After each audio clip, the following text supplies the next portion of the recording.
बाराको जितपुर सिमरा उपमहानगरपालिका देशको उच्च स्थानीय तह मध्येको एक हो। मध्य प्रदेश र बारा जिल्लाको उत्तर पश्चिममा अवस्थित जितपुर सिमरा उपमहानगरपालिका करिब 300 बढी वर्ग किलोमिटरमा फैलिएको छ। राष्ट्रिय जनगणना 2068 अनुसार यस उपमहानगरपालिकाको जनसङ्ख्या 1,17,000 भन्दा बढी छ। यो जनसङ्ख्या दिन प्रतिदिन थपिँदो क्रममा पनि छ। बहुजातीय, बहुभाषिक, बहुसांस्कृतिक, बहुभौगोलिक विविधतायुक्त यस उपमहानगरमा मिश्रित बसोबास छ। साविक, भवानीपुर, जितपुर, पिपरा सिमरा, डुमरबाना, फतेपुर र छाता पिपरा गाविसलाई समेटेर 2071 साल वैशाख 25 गते गढीमाई नगरपालिका घोषणा भएको थियो। 16 वटा वडा रहेका गढीमाई नगरपालिकालाई सङ्घीय स्वरूपमा राज्य पुनर्संरचनाका क्रममा 2073 साल फागुन 27 गते जितपुर सिमरा उपमहानगरपालिका घोषणा भयो। गढीमाई नगरपालिकाको सबै वडालाई कायम राखी साविक अम्लेखगञ्ज र इनरवा सिरुवाको पुरै भाग र साविक मनहरवा, रामपुर टोकनी, प्रस्टोका र हरैया गाविसका आंशिक भूभागलाई समेटेर उपमहानगरपालिका घोषणा गरिएको हो। यस उपमहानगरपालिकामा 24 वटा वडाहरू छन्। पूर्वतर्फ निजगढ र कोल्हवी नगरपालिका र करैयामाई गाउँपालिका, पश्चिमतर्फ वीरगञ्ज महानगरपालिका, उत्तरतर्फ हेटौडा उपमहानगरपालिका, दक्षिणतर्फ कलैया उपमहानगरपालिका, वीरगञ्ज महानगरपालिका, परवानीपुर र पर्सौनी गाउँपालिका रहेको छ। उपमहानगरपालिका बनेसँगै यहाँ पूर्वाधार निर्माण र विकासको कामले गति लिन थालेको छ। नगरका 24 वडा मध्ये 12 नम्बर वडा अन्य वडाहरूको तुलनामा फरक छ। साविकको फतेपुर गाविसको 1 नम्बर वडादेखि 6 नम्बर वडासम्म मिलाएर जितपुर सिमरा उपमहानगरपालिकाको वडा नम्बर 12 बनेको हो। 24 वटा वडा मिलेर बनेको यस उपमहानगरपालिकाको 12 नम्बर वडामा करिब 1100 घर परिवारको बसोबास छ। जितपुर सिमराको 15 नम्बर वडामा पर्ने डुमरबानाबाट करिब 3 किलोमिटर दक्षिण तथा जितपुर बजारबाट पूर्वतर्फ लागेपछि 12 नम्बर वडा कार्यालय पुग्न सकिन्छ। जिल्लाको पुरानो बजारको रूपमा रहेको फतेपुर बजार वडाको हाट बजार तथा मसलन्द सामान खरिदको केन्द्र हो। यहाँका मानिसहरूको मुख्य बजार जितपुर वा कलैया बजार हो। थारू, मधेसी, माझी लगायतको मिश्रित जाति जनजातिहरूको बसोबास रहेको 12 नम्बर वडामा ब्राह्मण क्षेत्रीको नगण्य बसोबास छ। तर पनि यहाँको जाति एकता र सम्बन्ध निकै बलियो छ। नेपाली कांग्रेसबाट निर्वाचित वडा अध्यक्ष लालबाबु प्रसाद रायले यस वडालाई कृषि उत्पादनको गन्तव्यका रूपमा विकास गर्न लागि परिरहेका छन्। यहाँ अन्य वडामा भन्दा प्रशस्त कृषि उब्जाउ हुने फाँटहरू छन्। यहाँका स्थानीयको मुख्य पेसा कृषिमा नै आधारित छ। यहाँका हरिया फाँटहरूबाट वर्षेनी हजारौं मेट्रिक टन अन्न बाली देशका विभिन्न स्थानमा पुर्याइन्छ। विशेष गरी धान, गहुँ, मकै, तुरी खेती र सिजनमा तरकारी बाली पनि यहाँको प्रचलित बाली हो। कृषिमा अनाजका साथै तरकारी उत्पादनमा पनि यहाँका नागरिक अव्वल देखिन्छन्। व्यावसायिक तरकारी खेतीले करिब जितपुर बजारको आधा हिस्सा यसै वडाले नै धानेको छ। यो 12 नम्बर वडामा पर्ने फतेपुर बजार हो। यस बस्तीका मानिसको मुख्य पेसा कृषि र पशुपालन हो। यहाँका अधिकांश मानिसहरूले खेतीपाती गर्छन् र विभिन्न वित्तीय संस्थाबाट ऋण लिएरै पशु चौपाया पालन गर्ने गरेका छन्। अनि काउली, बन्दाकोपी, छाताकोपी, खुर्सानी, भन्टा सबै लगाउने अनि टिपेर अनि जितपुर बेच्ने। अब त अन्त बजार छैन, लोकल बजारमा बेच्छु हैन। सिजनकै लाग्छ। जुन सिजन आयो भने त्यही तरकारी हजुर लाग्छ। मोटामोटी 3 बिघा जति छ। अब तरकारीको भाव चल्यो भने फाइदा कति बताउने? खाए लाग्दैन, खाता पिता यस्तै जान्छ। फाइदा के बताउने? वर्षमा कति 2 लाख, 2.5 लाख, 3 लाख जति यतै आउँछ। योभन्दा बढी थोरै आउँछ। यो गाउँ वडा नम्बर 12 को मुख्य विकासको आधार समेत हो।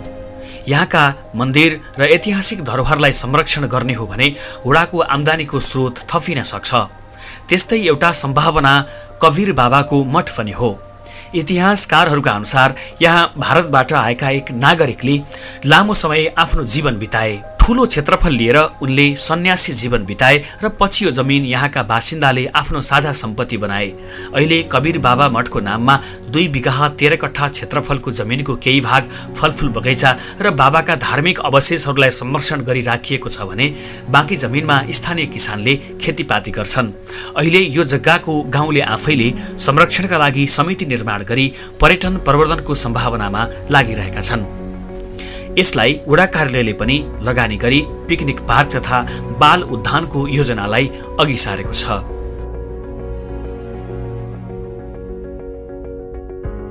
अब दान दिएको त यहाँको एउटा भन्ने बुढोपाका चाहिँ बौराही खाउँथ्यो, जाउनादेखि नै दान दिएछ। त्यसपछि आएको अब हामी त्यो बेलामा थिएन। त्यसपछि हाम्रो गाउँको कोही मान्छे बुढापाकाले चाहिँ एउटा स्थापना रामकबीरको यहाँ बनाइदियो।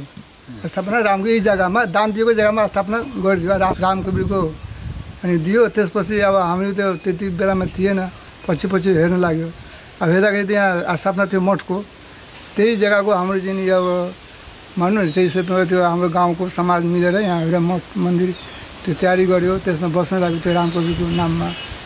त्यही अब हाम्रो चाहिँ यहाँको क्षेत्रफल 2 बिघा 13 कट्ठा। अहिले गाउँले त्यही अब हुन्डा लिएर त्यो बाली गरिरहेछ, गाउँको मान्छेले हुन्डा दिएछ, त्यो आम्दानी मठमा आइरहेको छ। त्यो आम्दानी हुनुहुन्छ नि त्यो हुन्डाको मठमा आइरहेको छ, त्यो समिति लगाएको छ।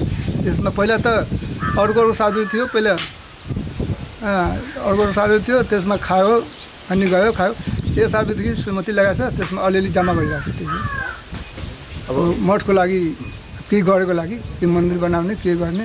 त्यसपछि नभए अब हाम्रो यहाँ पार्टीहरू छन्, त्यो दान दिएपछि केही बनाएपछि पार्टीहरू सहयोग गर्ने राम्रै छन्। कुरो त्यही हो, झन् राम्रो हाम्रो यति पार्टी छन्। अब जो अब हाम्रो पार्टीहरू केही राम्रो गरिदियो भने ठिकै छन्, के बनाइदियो भने मठको सहयोग गऱ्यो भने केही अब मन्दिर बनाइदिने केही गरिदिने, यहाँ शादी बिहा पनि भेटिहाल्छ, त्यो 2 पैसा आम्दानी पनि आइहाल्छ। त्यही हो हाम्रो।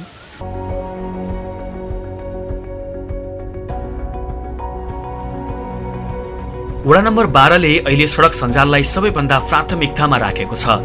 यहाँका मुख्य सडक सहित भित्री सडकहरू पनि ढलान कार्य थालिएको छ। वडाले फतेपुरदेखि श्रीपुरसम्मको सडक र रजैया सडकलाई कालोपत्रेको योजना अघि सारेको छ। त्यस्तै यहाँका मठ मन्दिर र धार्मिक पर्यटकीय क्षेत्रहरूलाई पनि प्राथमिकतामा राखेर विकासको कामलाई अघि बढाइरहेको छ।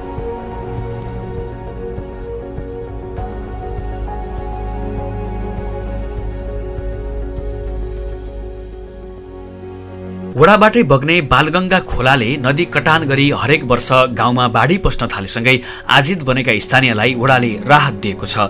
यसै आर्थिक वर्ष मात्र तटबन्धको काम अगाडि बढाइसकेको छ। यो हामी आएपछि 74 पछि हाम्रो चुनाव भयो र यहाँबाट चाहिँ खोलो अलि बढी आउने फुट्ने र यो गाउँमा चाहिँ धेरैचोटिसम्म चाहिँ यहाँबाट पसेर चाहिँ पानी पसेर देखियो र चाहिँ हामीले चाहिँ यसमा चाहिँ नि 58 लाख लगाएर यो गाउँकोलाई चाहिँ अलिकति पानीको चाहिँ रोकथाम गराइदियो। यो हालसालै तयारी भर्खर। वडामा 20 लाखको लागतमा स्वास्थ्य कार्यालय पनि निर्माण भएको छ भने खानेपानीका लागि वडाभरि नै 35 वटा ट्युबवेल निर्माण गरी स्थानीयलाई सहज खानेपानीको व्यवस्था गरिएको छ। यसै वर्ष वडामा धर्मशाला र अतिथि भवन निर्माणको काम पनि सुरु गरिएको छ।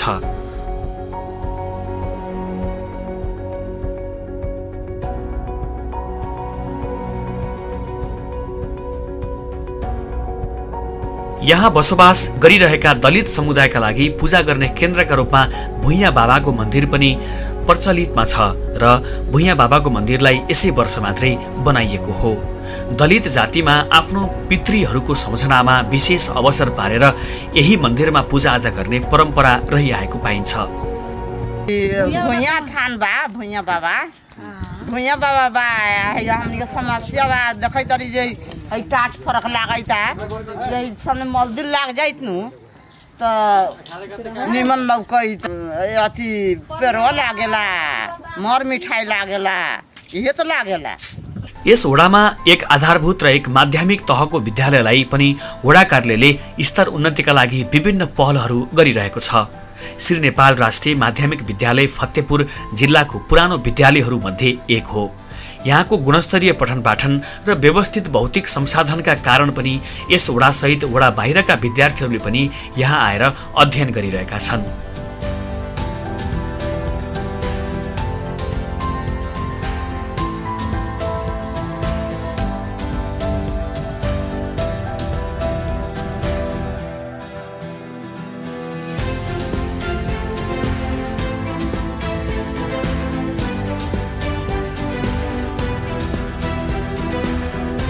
विद्यालय यो विद्यालय कक्षा नर्सरीदेखि कक्षा 12सम्म सञ्चालनमा रहेको छ। स्थानीय निकायबाट भन्नुपर्दाखेरि हाम्रो जितपुर सिमराउ महानगरपालिका वडा नम्बर 12बाट विगत 4 वर्षदेखि नै विभिन्न शैक्षिक तथा भौतिक कार्यक्रमहरू गर्नको लागि चाहिँ अनुदानहरू दिँदै आएका छन्। यसबाट यस वडाबाट के भन्छ प्राथमिक कक्षामा पढाउनको लागि वडा कार्यालयको अनुदानबाट 2 जना शिक्षक नियुक्ति गरेका छौँ, जुन चाहिँ एउटा धेरै वडा कार्यालयले दिनु एउटा सकारात्मक नियमित अनुदान हो। यसको लागि उहाँलाई हामीले प्रशंसा गर्नै पर्छ। त्यसपछि अब नगरपालिकाबाट पनि भन्नुपर्दाखेरि नगरपालिकाबाट पनि वडा कार्यालय मार्फत नै यो विद्यालयको रङरोगनको लागि चाहिँ सहयोग आएको छ। भौतिक निर्माणहरूको सन्दर्भमा भन्दाखेरि लाइब्रेरीको लागि पनि अनुदान हामीले पाएकै छौँ, त्यहाँ पुस्तकालयको लागि पनि अनुदान पाएका छौँ, कम्प्युटर ल्याबको लागि पनि अनुदान पाएका छौँ, जुन कुराको प्रशंसा हामीले नगरपालिकालाई पनि ध्यान दिनुपर्छ, प्रशंसा गर्नुपर्छ र त्यसको चाहिँ के हुन्छ भन्दाखेरि प्रशंसा गर्नुपर्छ र त्यसलाई उहाँलाई अरूलाई धन्यवाद हामीले दिनै पर्छ। यति गर्दा गर्दै पनि अझ पनि यहाँ गर्नुपर्ने कुराहरू छन्। शैक्षिक सवालमा चाहिँ के छ भन्दाखेरि अझ पनि हामीले यहाँ प्राविधिक शिक्षा सञ्चालन गर्न सकेका छैनौँ।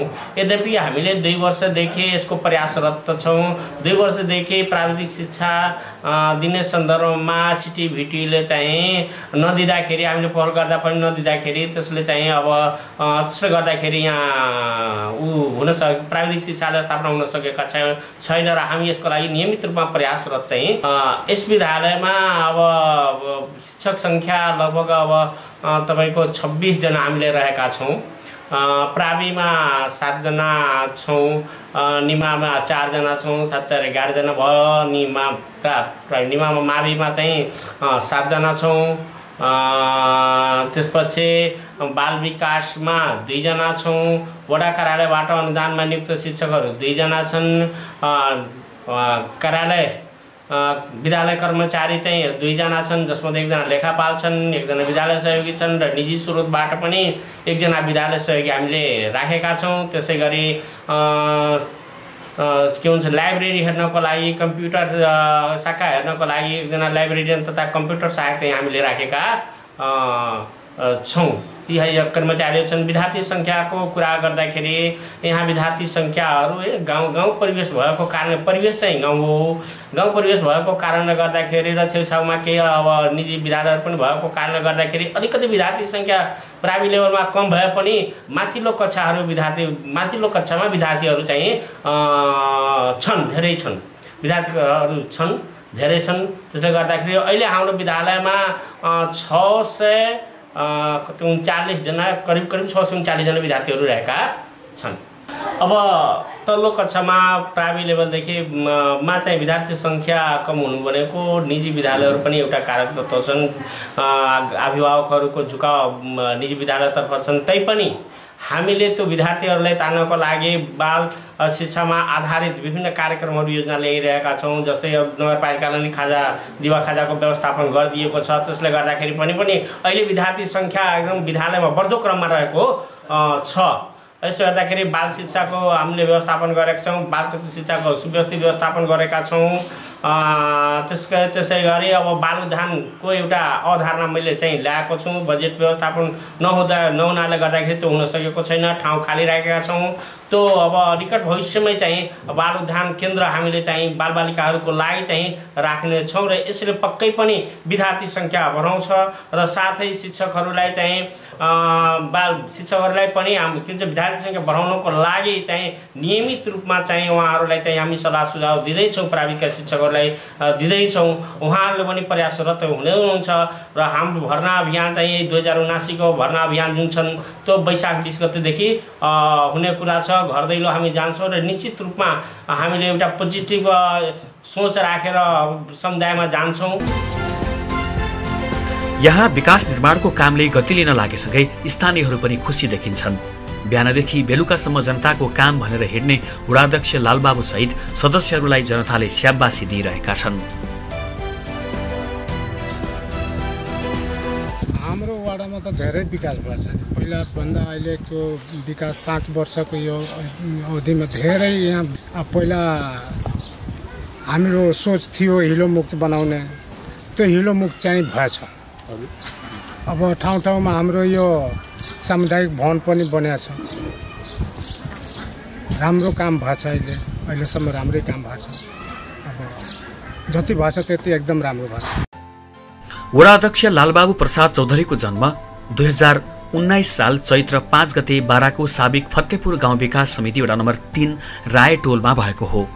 बुबा स्वर्गीय रामवृक्ष राय र आमा स्वर्गीय शान्तिदेवी रामको कोखबाट जन्मनु भएका लालबाबुले बाराको गञ्ज भवानीपुर स्थित भोला माध्यमिक विद्यालयबाट एसएलसी र भारत बिहारको पूर्वी चम्पारण स्थित उगम पाण्ड्य महाविद्यालयबाट आइए उत्तीर्ण गर्नुभएको छ। सानै उमेरबाट राजनीति र सामाजिक क्षेत्रमा सक्रिय लालबाबु तेस्रो पटक जनप्रतिनिधि निर्वाचित हुँदै हाल जितपुर सिमरा उपमहानगरपालिकाको प्रथम वडा अध्यक्ष बन्नुभएको हो। बहुदलीय व्यवस्थापछिका सबै स्थानीय निर्वाचनमा विजयी हुने अवसर उहाँले प्राप्त गर्नुभएको छ। 2048 सालमा उहाँ साबिक फतेपुर गाउँ विकास समिति वडा नम्बर 3 को वडा अध्यक्ष पनि निर्वाचित भइसक्नु भएको अनुभव उहाँसँग छ। समाजप्रतिको इमानदारिता र जनताप्रति अत्यन्तै उत्तरदायी भावना बोक्नुभएका लालबाबु तेस्रो पटक 2054 को स्थानीय निर्वाचनमा पुनः सोही वडामा निर्वाचित हुनुभयो। झण्डै 2 दशकपछि 2074 असोज 2 गते सम्पन्न स्थानीय तहको निर्वाचनमा उहाँले तेस्रो पटक जनप्रतिनिधि बन्ने अवसर प्राप्त गर्नुभयो।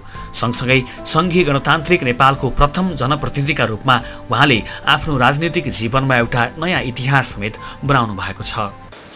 अब जनताको काम गर्दाखेरि त अब हाम्रो गाउँघरमा काम गर्दाखेरि त्यही हो। अहिले अब जस्तो बाटोमा हामी ढलान गरे, अब त्यो ढलानको उसमा चाहिँ त्यही बाटोको जग्गाको खिचो अब यहाँ प्राय गरेर हाम्रो देहातरी मान्ने भित्री मधेसीतिर भन्नुभयो, हाम्रो समुदायमा त्यति शिक्षित हुँदैन। अब मेरो बाटो च्यापियो, ऊ भयो त्यो हो। तस्तै पनि हामी सम्झाउँदा बुझाउँदा लगभग हाम्रो मान्नु यो जितपुर सिमरा उपमहानगरपालिका यो 12 नम्बर वार्डमा 11-12वटा टोल छ। अब हजुरहरू घुमेर आउनुभयो होला। 12वटा टोलमा लगभग भित्रीतिर हामी पुरै ढलान पुरै ऊ सबै गरिसकेका छौँ। आयो धेरै समस्याहरू आयो। अब अहिले त अब डेमोक्रेसीमा तपाईँको राजनीतिक प्रत्येक दलहरू हुन्छ, दलहरूबाट पनि धेरै आयो, कोही किन गरिरहेछ। तै पनि हामी सबै समस्या सबै पछ्याउँदै हामी काम गरिरहेछौँ। 5 वर्षको अवधिमा जुन हामीले 74 सालमा हामी जनता सामु जुन एउटा वचन हामीले गरेका थियौँ, वाचा गरेका थियौँ, लगभग त्यो मेरो पुरा भएछ। सबभन्दा हाम्रो चाहिँ यहाँ मार पर्ने चाहिँ हजुरको एउटा बालगङ्गा खोला छ। बालगङ्गा खोलालाई हामीले धेरै यो होइन कि हाम्रो यहाँदेखि लिएर हजुरको 20 नम्बर वार्ड 19 नम्बर वार्ड पुरै क्षति गरिरहेछ। त्यसमा पनि हामी भिरेर त्यो म त एउटा नेपाली काङ्ग्रेस समर्पित माने उसमा थिएँ, हामी नेपाली काङ्ग्रेसबाट जितेका थियौँ। त्यो बेला हाम्रो चाहिँ बहुमतको सरकार थिएन। अहिले जब आयो त्यो बेलादेखि हामी प्रदेशमा गएर पनि बालगङ्गा खोला नियन्त्रणको लागि त्यहाँबाट बजेट ल्याइयो। अहिले हजुरहरूले हेरिराख्नुभयो होला, ड्याङ हामी कस्दैछु। अहिले फेरि काठमाडौँ गएर एउटा नयाँ नदी नियन्त्रण भन्ने एउटा ऊ छ, ललितपुरमा छ, त्यहाँबाट पनि हामी बजेट ल्याएको छौँ। त्यो पनि काम हाम्रो हुँदैछ। विद्यालय व्यवस्थापन समितिमा मैले जुन बेला थिएँ त्यो बेला टिचरको पनि दरबन्दी, स्कुलमा जति दरबन्दी हुनुपर्ने त्यहाँ चाहिँ त्यसमा पनि दरबन्दी थिएन। हामी दरबन्दीको लागि भवन जुन यो 2 तले यतातिर भवन हेर्नुभयो क्याम्पस चलिरहेछ, त्यो हामी आफ्नो पालामा चाहिँ हामीले सहयोग लिएर हामीले बनाएँ। प्रत्येक टिचरलाई चाहिँ हामी दरबन्दी आधारको टिचर हामी राखेर चाहिँ म आफ्नै पालामा दरबन्दीको टिचर ल्याएर हामीले चाहिँ अहिले चलिरहेछ। अहिले हेर्नुभयो फेरि अहिले भवनको पनि निर्माण भइरहेछ। एउटा 2 कोठे भवन निर्माण, त्यसमा पनि हामीले 10 लाख योजना गरेर स्कुल सङ्घ संस्थाले हामी पुरै राम्रो तरिकाले हामीले हेरेका छौँ। अस्पताल हाम्रो जीर्ण अवस्थामा थियो। हामी आफ्नै पालामा चाहिँ अस्पतालको अहिले हेर्नुभयो हामी आफ्नै पालामा चाहिँ बनाए। बाटोघाटो हामी आफ्नै पालामा बनाए। यो पुल पनि हामी आफ्नै पालामा बनाएछौँ। लगभग हामी आफ्नो कर्तव्य यहाँको लागि एकदम राम्रो तरिकाले निष्पक्ष तरिकाले हामी गरेका छौँ। अब त्यही हो। अहिले अब राजनीतिक दलहरूको विश्लेषण छ, अब भन्नुहुन्छ केही गरेकै छैन भनेर। अब त्यो त जनताको माझमा फेरि चुनाव आइरहेछ, फेरि म लड्दैछु। हामी गर्नुपर्छ सर्वप्रथम हामी हजुरको अहिले यहाँ जनताको माग अनुसार सर्वप्रथम हाम्रो खोला नियन्त्रण छ र यो जुन हाम्रो मेन बाटो छ त्यो मेन बाटो ढलानको लागि चाहिँ हामी एकदम उसमा छौँ। अहिले गर्नुपर्ने काम हाम्रो अस्पताल छ, बजार व्यवस्थापन छ। बजारमा पनि एउटा तराई समितिबाट पैसा परेको थियो, त्यसमा चाहिँ उपसमिति बनाएको थिएँ। समितिले काम गर्न सकेन, त्यो पनि हामीमाथि नै अब अहिले चुनावको बेला चाहिँ हामीमाथि नै भनिरहेछ। तर सर्वप्रथम हाम्रो चाहिँ खोला नियन्त्रण र बाटो निर्माण, अहिले जुन बाटो छ यो मेन बाटोहरू छ त्यसमा चाहिँ पुरै हामी मैले त्यहाँ निवेदन पनि लेखेर हामीले उ गरिसकेका छु। शहरी विकास मन्त्रालयमा उहाँले पनि आश्वासन दिनुभएको छ अहिले चुनाव चल्दै हामी जान पाइरहेको छैन। सोलरको पनि हामीले सबै उ गरेर यो प्रदेश सरकारबाट सोलरको पनि हामी निवेदन दर्ता गराएर उहाँले पनि मन्त्रीजीले पनि भन्नुभएको छ कि तपाईँले म 20 वटा सोलर दिन्छु। मतदाताले त एकदम राम्रो भनिराख्नु थियो, उहाँ जस्तो वार्ड अध्यक्ष पाउनुहुन्न, सबैलाई निष्पक्ष तरिकाले काम गर्नुभएको छ, कसैले काँखा कसैले पाखा लगाउनु भएको छैन। मतदाताले एकदम जनताले हाम्रो काम हेरेर एकदम खुसी हुनुहुन्छ। अब त्यही हो, विपक्षीले त टीका टिप्पणी गरिहाल्छ, तर मतदाता चाहिँ हाम्रो कामप्रति एकदम सन्तुष्ट हुनुहुन्छ। मेरो शैक्षिकता इन्टर छ, इन्टर पास, आर्ट्स लिएर इन्टर पास गरेको छु। उगम पाण्डे पहिला ठाकुराम क्याम्पसमा पढिरहेको थिएँ, त्यसपछि मोतिहारी उगम पाण्डेमा गएर चाहिँ इन्टर पास गरेको छु। हाम्रो घर परिवारको आय स्रोत खेतीपाती पनि छ, हाम्रो पुर्खौली खेतीपाती। अनि त्यसपछि अहिले दुईटा छोरो अहिले कामै गरिराख्नु भएको छ, प्राइभेट नै काम गरिराख्नु भएको छ। बुहारी छ, बुहारी पनि करियामाई गाउँपालिकामा काम गरिराख्नु भएको छ। अहिले फेरि कान्छो छोरो पनि बिहा हो, अब उहाँको लागि हामी सोचिरहेछौँ। 2046 सालबाट नेपाली कांग्रेसको राजनीति सुरु गर्नुभएका उहाँ फतेपुरको सामाजिक विकासमा सक्रिय नेताका रूपमा स्थापित हुनुहुन्छ। नेपाल राष्ट्रिय माध्यमिक विद्यालय फतेपुरको व्यवस्थापन समिति अध्यक्षका रूपमा उहाँले 2 कार्यकाल अनुभव हासिल गर्नुभएको छ। आफ्नै कार्यकालमा उहाँले फतेपुरमा 10+2 कक्षा सञ्चालनका लागि आधारशिला तयार पार्नुभयो। फतेपुरमा रहेको साविकको साझा संस्था लिमिटेडको सञ्चालकका रूपमा पनि उहाँले काम गर्नुभएको अनुभव उहाँसँग छ। नेपाली कांग्रेसको महाधिवेशन प्रतिनिधि समेत रहनुभएका लालबाबु 2046 साल यता सबै राजनीतिक परिवर्तन र घटनाक्रमका नजिक रहनुभयो। पार्टीको आह्वानमा भएका सबै आन्दोलनका कार्यक्रमहरूमा उहाँको नेतृत्वदायी भूमिका रहँदै आएको छ। मुलुकको व्यवस्था परिवर्तनका लागि भएका सङ्घर्षहरूमा उहाँको सक्रिय भूमिका रहँदै आएको छ। विक्रम सम्मत 2046 साल र 62-63 मा भएका जनआन्दोलनहरूमा पनि उहाँको सक्रिय सहभागिता थियो। जितपुर सिमरा उपमहानगरपालिका 12 की वडा सदस्य श्रीदेवी चौधरीको जन्म विक्रम सम्मत 2029 साल श्रावण 13 गते पर्सा जिल्लामा भएको हो। बुबा शीतल महतो र आमा मन्तुनी देवी थरुनीको कोखबाट जन्मिनु भएकी श्रीदेवी सामान्य साक्षर मात्रै हुनुहुन्छ। हाल जितपुर सिमरा उपमहानगरपालिका नम्बर 12 फतेपुरमा स्थायी बसोबास गर्ने श्रीदेवी स्थानीय वीरेन्द्र चौधरीसँग 2048 साल जेठ 24 गते वैवाहिक सम्बन्धमा बाँधिएपछि 12 को फतेपुर आउनु भएको हो। 2074 साल असोज 2 गते सम्पन्न स्थानीय तह निर्वाचनमा नेपाली कांग्रेसबाट उम्मेद्वार बन्दै संघीय गणतान्त्रिक नेपालको प्रथम जनप्रतिनिधि बन्न सफल श्रीदेवीको मुख्य पेशा कृषि नै हो। श्रीमान वीरेन्द्रको सहयोग र प्रेरणाबाट राजनीतिमा प्रवेश गर्नुभएकी श्रीदेवीको राजनीतिक पृष्ठभूमि त्यति लामो छैन। उहाँ स्थानीय तह निर्वाचनकै लागि विक्रम सम्मत 2074 सक्रिय राजनीतिमा लाग्नु भएको हो। यद्यपि परिवारका अन्य सदस्य र श्रीमानको राजनीतिक सक्रियताका कारण उहाँ नेपाली कांग्रेसको समर्थक र मतदाताका रूपमा भने 2048 देखि नै कांग्रेस निकट हुनुहुन्छ। स्थानीय सामाजिक गतिविधि र राजनीतिक क्रियाकलापहरूमा सक्रिय सहभागिता जनाउने उहाँ विभिन्न सामाजिक संस्थाहरूमा समेत आबद्ध हुनुहुन्छ। महिलाको क्षमता अभिवृद्धिका कार्यक्रमहरू सञ्चालनका लागि नागरिक वडा मञ्च लगायतका ठाउँहरूमा बसेर पनि उहाँले काम गरेको अनुभव छ। 5 वर्षमा हामी अब काम गरेको चाहिँ ढलान हो, नाला हो, त्यो हेल्थ पोस्ट पनि छ, त्यो हाम्रो अतिथि भवन पनि छ 4 जनाको, अनि त्यो मन्च पनि छ, मन्च पनि बनाएको छु, अनि पनि स्कुल पनि भवन पनि बनेको छ। मेरो घरमा त अहिले 11-12 वटा गाई छ हैन, 11-12 वटा गाई छ। त म त उठ्छु अब 4 बजे उठ्छु हैन, 4 बजे उठेर गोबर पनि फाल्छु, गोबर फालेर त्यो घरको सरसफाइ गरेर त्यो खाना पनि पकाउँछु, खाना पकाएर पनि घाँस काट्न जान्छु। म घाँस काटेर आएर पनि यहाँ अफिसमा भ्याउँछु। म यस्तो पनि छ। अब सधैँ बिरामी पनि लिएर गइरहेको छु। हिजो पनि मैले बिरामी लिएर 4 जना लिएर गएको छु वीरगञ्ज नेसनल मेडिकलमा, 2 जनाले पाङको कार्ड बनाउन गएको छु। शान्ति क्लिनिकमा पनि एउटा डेलिभरी केस लिएर गएको छु। अनि फेरि अर्को पनि क्लिनिकमा पनि त्यो पत्नीको के अरे त्यसको अपरेसन छ नि, त्यसको पनि मैले लिएर गएको छु। हिजो त्यत्रो काम पनि भ्याएर पनि आएर पनि फेरि बेलुका मैले गएर त्यो फेरि घाँस पनि काटेर ल्यायो, घाँस काटेर ल्याएर पनि फेरि खाना पनि पकाएर सबैजनाले खुवायो, भाँडासाँडा म आफै गर्छु, सबै काम म आफै गर्छु। जितपुर सिमरा उपमहानगरपालिका नम्बर 12 की वडा सदस्य अकली देवी माझीको जन्म विक्रमसम्म 2028 साल कार्तिक 11 गते बारामा भएको हो। बुबा तिलक माझी र आमा आसिया देवी माझीको कोखबाट जन्मनु भएकी उहाँ साक्षर मात्रै हुनुहुन्छ। सामान्य किसान परिवारमा जन्मिनु भएकी माझीले घरयासी आर्थिक अवस्थाका कारण अध्ययन गर्न पाउनु भएन। उहाँ सामान्य लेखपढ मात्रै गर्न जान्नुहुन्छ। आमा बाबुलाई घरयासी काममा सघाउनु पर्ने बाध्यता र पारिवारिक अवस्थाका कारण उहाँले विद्यालय टेक्नै पाउनु भएन। 2045 साल जेठ 11 गते बाराको फतेपुरका भदई माझीसँग उहाँको विवाह भयो। दैनिक ज्यालादारी र कृषि मजदुरीबाट परिवारको जीवन निर्वाह गर्ने माझी परिवारको अहिलेको दैनिकी पनि त्यही नै छ। तर 2074 साल असोज 2 गते सम्पन्न ऐतिहासिक स्थानीय तह निर्वाचनपछि भने अकली देवीको दैनिकी फेरिएको छ।